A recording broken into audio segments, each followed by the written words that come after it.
সমাজসেবী নয়।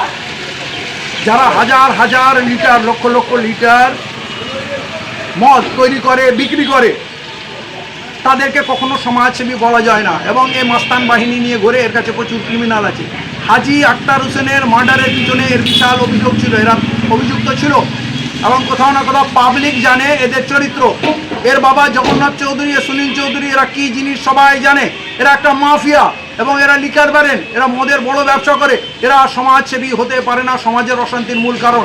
আমি ফারাক্কাবাসীকে বলছি, প্রতিটা ক্যান্ডিডেটের ব্যাপারে বলছি, সুনীল চৌধুরীর ব্যাপারে বলছি, হিন্দু মুসলমান নির্বিশেষে কোনো অপরাধীর সাথ দেবেন না।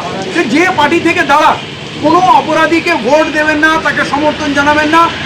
এমন নয় যে বিজেপির ক্যান্ডিডেট হয়েছে বলে সমস্ত হিন্দুরা সুনীল চৌধুরীকে ঢেলে ভোট দেবে। কারণ হিন্দুরাও চায় না তার বাচ্চাকে কেউ মদ খাওয়াক, তার বাচ্চাকে কেউ গুন্ডা বানাক, তার বাচ্চাকে কেউ সন্ত্রাসবাদী বানান। কোনো হিন্দুও চায় না। তারা চায় তার ছেলে লেখাপড়া শিখুক, রোজগার করুক, ভদ্রলোকের মতো মাথা উঁচুলে সমাজে বাঁচুক। তাহলে এই যারা অপরাধী, সেটা আমিরুল ইসলাম হতে পারে, সেটা সুনীল চৌধুরী হতে পারে, এদেরকে প্রশ্রয় দেবেন না।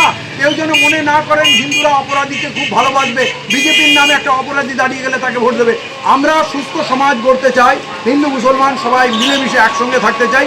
আমাদের মাঝখানে যেন কোনো পুলিশকে দাঁড় করাতে না হয় সুরক্ষা দেওয়ার জন্য। আমরা যদি হিন্দু মুসলমান মিলেমিশে না থাকতে পারি, তার মাঝখানে যদি পাহারা দেওয়ার জন্য পুলিশ বা সেন্ট্রাল কোর্ট রাখতে হয়, তাহলে বলতে হবে আমরা ভদ্রলোক না, আমরা সভ্য মানুষ না। আমরা সেই ফারাক্কা তৈরি করতে চাই যেখানে আমাদের মধ্যে সম্প্রীতি ভালোবাসা থাকবে। তবেই একমাত্র উন্নয়নের কথা হবে। আমাদের শিক্ষার ব্যবস্থা হবে, আমাদের স্বাস্থ্যের ব্যবস্থা হবে, রোজগারের ব্যবস্থা হবে, রাস্তাঘাট ভালো হবে। আর তা না হলে আমাদের এই মন্দির মসজিদ হিন্দু মুসলমান করে আমাদেরকে বরবাদ করে দেবো। হিন্দুরা ভয় পাবে মুসলমানদের থেকে, আর মুসলমানরা ভয় পাবে হিন্দুর থেকে। নিজের মনের কথা বলতে পারবো না, নিজের চাহিদার কথা কখনো আমরা বলতেই পারবো না। এবং কোনো পার্টি আমাদের কথার গুরুত্ব, এরা কাজ করে না। এরা লুট করার চালায়, আর ভোটের আগে বিজেপি দেখিয়ে, ভয় দেখিয়ে, মদ দেখিয়ে, নেতা করিয়ে তখন ভোট চায়। এই নোংরা রাজনীতি থেকে আমরা বেরিয়ে আসি। তাই আমি আমার হিন্দু ভাই বোনদেরও বলছি যে সুনীল চৌধুরীর মতো লোক যারা খুন মার্ডার করে বেড়ায়, যারা অপরাধীদের পুষে, যারা মদের ব্যবসা করে, এমন লোককে কখনোই আপনারা ভোট দেবেন না।